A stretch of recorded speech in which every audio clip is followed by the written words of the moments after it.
Hello there, and welcome to Weird Music on the Glumberger channel. The unusual show taking dives into the wide spectrum of music, sometimes even those outer fringes of music from time to time, right?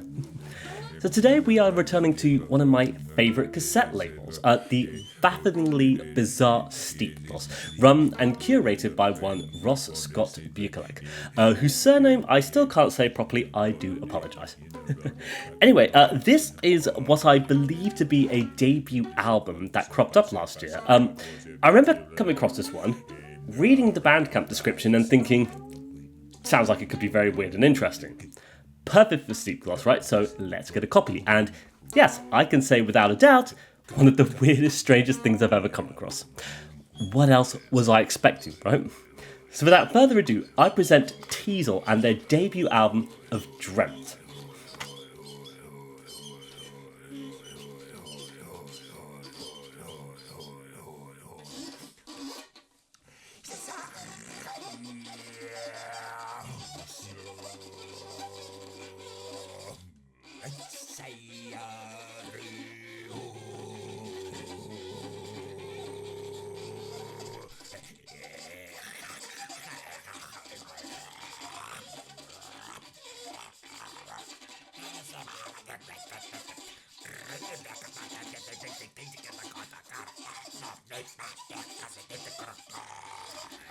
So, of course, who are Teasel?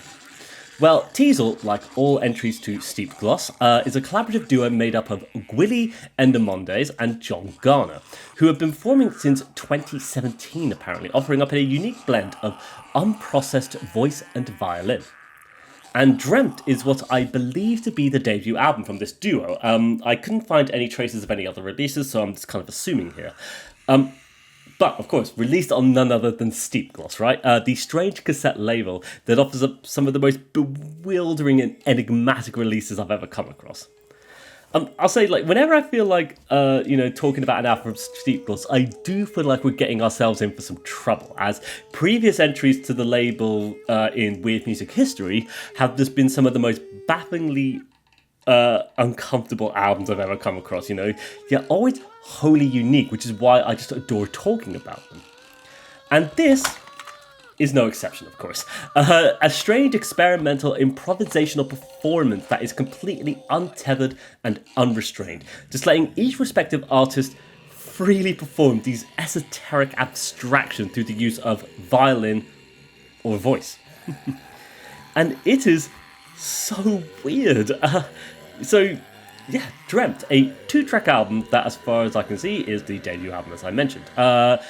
It's definitely probably the first time their music has been committed to physical release. Maybe. To be fair, I wouldn't be surprised if they've cropped up on the likes of a compilation release from Chocolate Monk, for example, or just some weird, janky bootleg recording. But regardless of my suspicions, we do have this particular physical release, all thanks to Steep Gloss. So, yeah, let's dive into the pure nonsense that this is, shall we? So, Drempt opens up with visitors... It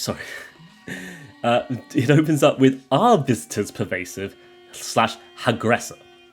So, apparently 2 tracks smushed into one here. Not that I can even tell, but I adore the fact that the name paints such an unusual picture, forcing context onto the incomprehensible.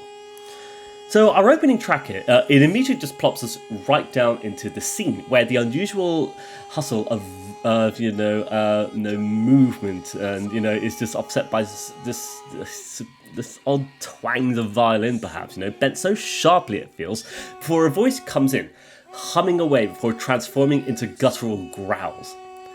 And if you're listening to this for the first time, you think this is going to be the scene, right? But then it becomes even stranger when the vocals perform this unusual chant, a repeating of indiscernible sounds that feel oddly low end, resonating in the space alongside the strange bending of violin strings. It is a purely baffling scene. And it becomes the more strange when both respective artists just start to take it in more odd and unusual directions, essentially. Like the violin forcing this squeak of non-musical sounds as the vocals become more erratic, and you find yourself just wondering, what the hell is going on here? And it's incomprehensible. It just, as you as a listener, you're kind of just pulled into this very uninviting world where these two performers have become completely untethered in their improvisational performance. Like, I myself am kind of stunned by the whole thing.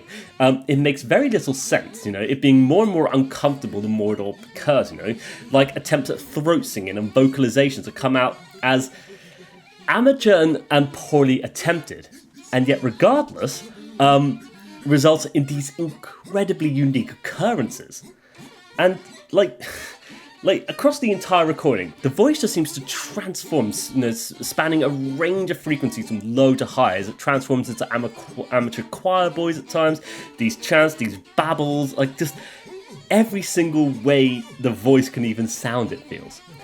And all the while, you've just got that violin in the background, not even at Cat Hernandez levels of, lowercase. Like, it just does everything a violin can do, from pulling of strings to bending of notes to lowercase instances to scratches to everything. And it's just uncomfortable and bewildering.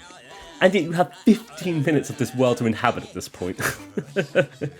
Like, it's so strange, because the vast majority of it just feels very uncomfortable and mostly unlistenable to a point. But the disastrous spectacle of this unique duo results in something that I just want to keep discovering.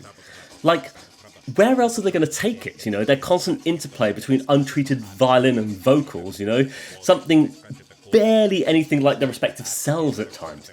And yet, so at certain times, sometimes, the violin does do a musical melody. Sometimes you do get a legible vocal, but for the most part, it's all just pure nonsense. Just the forcing of sound from the bodies, be it from the vocal, like the throat, or from to the actual shape of the violin itself, It just produces sounds from every orifices that they both respectively have, it seems. Absurdly unique. Completely unlistenable to a point, and yet I find the spectacle of it so fascinating. Like, I just find myself in complete awe of the performance that somehow wrangles itself together in spite of its completely untethered nature. The pure abstraction of improvisation, just taking two distinct elements and creating, this. Violin and voice, like, what a baffling experience. But I think there's something really fantastic happening here too. Like, certain tones come through at times, be it the way the violin sounds, or be it the way the particular vocal performance, like, the tone the voice opts for, even when you get those strange esoteric babbles that make no sense, the range of it is all fascinating though, like, the undulating rumbles at times, or just like the frequencies that the voice assumes. And then the violin constantly behind it all, just doing these weird things as well. Like, for me, especially with that voice, it's almost cartoon, if that makes sense. Like, but for the wider picture here, it's just nonsensical, just all being smushed together. But that is exactly what these two individuals want to explore right in their music. And it feels oddly evident from this particular performance and this release that these two individuals just want to see the combination of their unique improvisations resulting in, just seeing the results of that when they perform together, right? And it results in something that, I don't think many of us could actually make proper sense of, as they pull a multitude of sound interactions out from those various performances. And I just can't make sense of it. Like, it's like they're just attacking the violin, attacking the voice, voicing these occurrences out of them, creating wonderful moments and bizarre moments and uncomfortable moments and horrible moments and brilliant moments. But I can't comprehend it half the time because it's just a constant bombardment of pure maddening nonsense. But that is exactly what it wants to be, right? And I think there is something brilliant about that. It truly amazes me. let's try talk about the second half, though. So we flip over the cassette, and we move swiftly on to Throw It for John White. Don't know who that is. That's fine. So after everything we've just had, we're now in, for another course of, more of the same, it feels. Except maybe arguably slightly more tangible elements, perhaps. It's very weird, especially when this one starts. The voice comes through with these wails and calls as the violin plays alongside it. The accompanying the tones with odd discordant harmonies, as the vocals start singing actual words at times, it feels. Still completely abstract, formless and stuff. But I think after what we've had in the first track, it feels a little bit more tangible. Arguably. That is until it just turns into another strange illusion nonsense babbling, of course. I think the more all of this occurs, though, the more you're trying to listen to it all, the more your brain just forces it out and just tunes it all out a little bit, and it becomes impossible to comprehend the true nature of it all. I think it's because it's just how my particular brain works. I find when I'm listening to something like this, I can't comprehend all of what's happening because there's too much happening. There's too many sounds, too many things going on all at once here. And it's just impossible to comprehend the experience.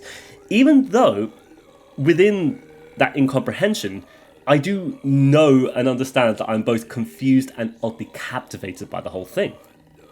Kind of amazed at the amazing untethered and unhinged performance that these two individuals are offering. And how, for better or for worse, it results in something that is unique and sounds just like this. For me, it's interesting because the violin does go, from proper fiddles to drones to just atonal discordance at times, whilst the voice opts for actual lyrics at times in this one, attempting to sing tunes and melodies, which is a far cry away from the first track. But then it all becomes momentarily, incomprehensible again, when it just devolves once more. Psychotic babbling offset by horrible screeching violins. And it bounces back and forth between this so much, the interplay between it all, that it's just impossible to really comprehend. But I find, as odd as it is, as horrible and uncomfortable as it is, I am just amazed because it exists and sounds just like this. The fact that an instrument and a voice can come across in this way amazes me, and how you can keep this kind of performance up for 15 minutes or plus 15 minutes, because we're on the second track here, I don't know, I think there's something oddly fascinating about that. It's baffling, but I think fair play to perform something that sounds like this, because nothing else on earth ever will, I think. Nothing else will ever sound like this, and I think that's kind of cool.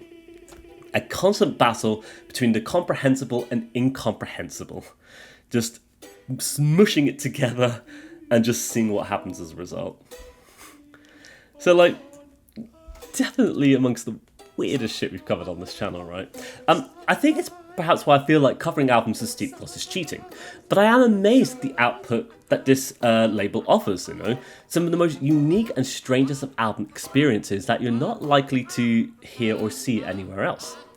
Whatever this label offers, it's always something strange and unique that pulls me into very unique headspaces. And I like that the label does that. This unrelenting vision of just pure creativity, irrespective of accessibility. This is what captivated me about Paper Bull, John the Babbler, and when the very first album we reviewed from Steep Gloss on the channel, Rick Giblick, Brian Gussick, so on and so forth. All albums that are just completely unhinged and unrestrained by conventions, and it makes for us, these incredibly, unique album experiences. I wonder if it's the kind of thing that draws Buchler to release the kind of stuff that he does on Steep Gloss, as just a way of providing a platform for whatever sounds you can discover through the use of, through the medium of creating art and music. I can respect it, even if I can't understand it for the most part, as there's like-minded individuals out there who can understand and appreciate it. To be fair, maybe part of me does understand it, because I certainly appreciate it on this sort of weird level of curiosity and intrigue, if that's worth anything, of course. I just adore the fact that I am baffled by the whole experiences. And especially on this album, it just holds no restraint in its unwavering exploration of a unique sound interaction. Like, these two individuals make sounds like this. And is that a good thing? Well, that's subjective, of course, isn't it? That's up for you as a individual listener to figure out for yourself. Is it interesting? Well, I certainly find it interesting because it confuses me. Am I entertained? Definitely. Because so much of this is simply quite funny to hear. Like, especially on the second track, you just get weird stuff happening all the time. Like, especially when you get weird sung vocals following no tune at all, or just repeated phrases that are actually legible and understandable in amongst a thick mix of lo-fi esoteric violin. It is genuinely fascinating, kind of funny, just because it results in something so unique and, well, brilliant. And it's genuinely the exact kind of thing I would expect from Steep Gloss. Now, although parts of me promised to cover something, something a bit more easygoing from this label, I have wanted to cover something a bit more comfortable from this label. I just couldn't resist the opportunity to talk about this one. Like, when I first heard this, I was just amazed and thought I should let's just try to discuss this one, because this is baffling, bizarre and stuff. And, now because of it, you can all experience it at home, in the form of this video analysis, right? So yeah, I think with that, we'll just come to the end of our episode of Weird Music. Glad to have found time once again to cover something from the wonderfully strange cassette label of Steep Gloss. I just, like I said, just always love how strange the releases end up being, It's just allowing people to express themselves in their unique, unusual ways. And Teasel, what an act. What a unique and brilliant act, This one is such an oddity as it is incomprehensible, the human voice just lending itself to too much of a variation on, sounds and what you can do with it. But it is fascinating to see such a wide spectrum of it across the length of these two compositions, From the vocalizations, that offer grunts, growls, howls, spoken words, and everything else. It's just offset by violin doing whatever the hell it feels like. I am stunned. I am amazed. So yeah, if you want to go check this one out for yourself, then by all means go check it out. The links are always in the descriptions below, as well as this record label Steep Gloss, of course. Yeah, we'll try and cover more Steep Gloss in the future, maybe. My collection is certainly growing bit by bit, a nice little humble collection of Steep Gloss releases, but we will see. For now, I wish you all the best. Take care, and bye-bye for now. Bye-bye.